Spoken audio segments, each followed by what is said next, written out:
todos, ¿qué tal? Bienvenidos a un nuevo vídeo de este canal. Hoy vamos a estar hablando sobre cómo prevenir la esquizofrenia.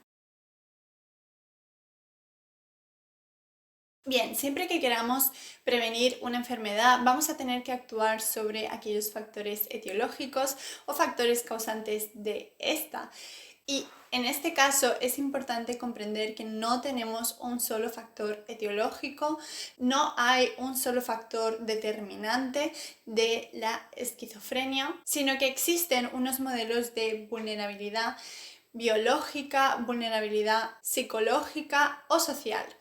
Dentro de estos modelos lo que vamos a ver es que existen una serie de factores de riesgo, muchos de hecho factores de riesgo que lo que van a hacer es todos irse sumando poco a poco entre ellos, es decir, van a interactuar y al final pueden llegar a dar esquizofrenia. Así pues, si bien es cierto que es literalmente imposible, dado que son muchos, llegar a conocerlos y a controlarlos todos, lo que vamos a hacer hoy aquí es ver y hablar sobre aquellos que sí que se pueden modificar y por lo tanto prevenir. Así que si bien hemos dicho que el origen en general es multifactorial, vamos a tener múltiples factores de riesgo que van a interaccionar entre ellos para dar esta patología. Es cierto que el principal factor de riesgo es en realidad la carga genética, teniendo por lo tanto una elevada heredabilidad. En concreto vamos a ver que el gen más frecuentemente afectado es el gen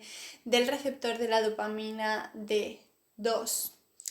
Y ahora os preguntaréis, ¿pero qué es la dopamina? Pues la dopamina es un neurotransmisor, es una sustancia que utilizan nuestras neuronas, es decir, las células de nuestro cerebro, para comunicarse entre ellas y por lo tanto poder ejercer sus funciones. En concreto va a estar relacionada con funciones como el placer, las adicciones, el movimiento, pero también la cognición y el pensamiento.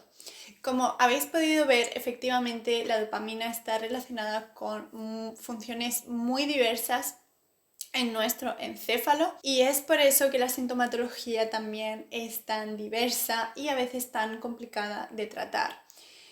Estos pacientes, repito, en general van a tener una desregulación de los niveles de dopamina, del funcionamiento de la dopamina y por lo tanto lo que vamos a ver y vamos a tratar en siguientes vídeos es cómo intentan regular estos niveles de dopamina los fármacos, pero a la misma vez, sin querer, como estos fármacos actúan sobre estos niveles de dopamina, también van a estar relacionados, podrán efectivamente dar una serie de efectos secundarios que estarán relacionados con dichos niveles. Así pues, existen también una serie de sustancias que van a modificar los niveles de dopamina a nivel de nuestro cerebro, a nivel de nuestro encéfalo y que no son fármacos.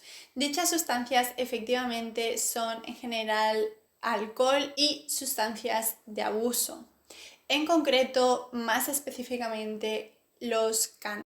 Su relación, es decir, la relación que tienen los cannabis con la esquizofrenia es especialmente importante, dado que existe un no menospreciable número de casos donde se diagnostica la esquizofrenia, es decir, donde la primera vez que el individuo sufre la sintomatología está relacionada precisamente con el abuso de estas sustancias. Y luego, pues efectivamente también puede estar relacionado con los brotes que vaya teniendo el individuo a lo largo de su enfermedad. Así pues, como ya habíamos comentado anteriormente en otros vídeos, la esquizofrenia, si bien es cierto que se puede diagnosticar en cualquier momento de la vida del individuo, es mucho más frecuente que se diagnostique en el momento de la adolescencia. Y dado que durante esta etapa adolescente es bastante frecuente el consumo de sustancias psicoactivas, es muy importante tener clara esta relación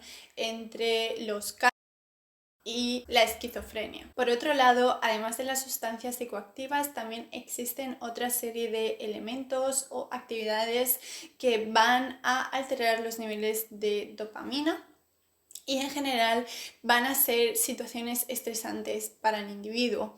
Es muy importante aquí hacer un pequeño inciso, ya que también se ha visto que precisamente el bullying, que como ya sabéis pues también es más frecuente en etapa adolescente, está relacionado estrecha y directamente con la esquizofrenia. Es un importante factor de riesgo de esta y por lo tanto es muy importante su prevención. Por otro lado, también relacionado con el concepto de estrés, es importante pues tener en cuenta cosas tan básicas como mantener un buen descanso, hecho que como ya sabéis pues no siempre es así precisamente en la etapa de la adolescencia. Luego, por otro lado, también es importante recordar que una dieta saludable no es solamente importante para lograr bajar de peso, sino también va a ser importante para la salud, en concreto para la salud mental. Y es que existen una serie de estudios que demuestran que en general los pacientes con psicosis y esquizofrenia pues tienden a comer más alimentos procesados, con grasas, y además se alimentan de una forma más desorganizada, es decir, se saltan normalmente el desayuno, mientras que luego en la cena comen mucho y abusando precisamente de este tipo de comida que no es la más saludable. Entonces, aunque es necesario un estudio más amplio y específico sobre recomendaciones dietéticas específicas para los pacientes con esquizofrenia, lo que sí que se ha demostrado es que algunos alimentos están relacionados con una disminución del riesgo de padecer esquizofrenia. Y estos alimentos por orden son básicamente fruta. La fruta en todas sus variantes es la que más ha demostrado su papel protector frente a la esquizofrenia y a la psicosis, seguida de el pescado, la leche y alimentos ricos en fibra en comparación con aquellos que tienen mayor nivel de carbohidratos. Por último, es importante también tener en cuenta que un mal cumplimiento del tratamiento está relacionado con un peor pronóstico de la enfermedad. Y este incumplimiento se puede subdividir en básicamente dos fases. Una fase inicial donde el individuo aún no ha sido diagnosticado, pero ya comienza a tener sintomatología, es decir, ya tiene la enfermedad pero no está siendo tratado porque no ha sido diagnosticado, y este incumplimiento se puede subdividir en dos: una fase inicial o prediagnóstica y una fase posterior donde el individuo efectivamente ya ha sido diagnosticado, ya ha sido tratado, pero no está cumpliendo, no tiene una buena adherencia al tratamiento. Entonces, como ya habíamos mencionado en el anterior vídeo, una larga duración entre el inicio de la sintomatología y el diagnóstico y por lo tanto el tratamiento de esta va a ser un factor pronóstico negativo. Entonces, para poder disminuir este tiempo es muy importante la psicoeducación, es decir, saber aprender a reconocer los síntomas y signos de la enfermedad para poder así actuar desde un buen inicio, precisamente cuando los síntomas no son tan graves como en el brote, que es realmente cuando se acostumbra a diagnosticar esta enfermedad. Por otro lado, la elevada tasa de mala adherencia al tratamiento psicótico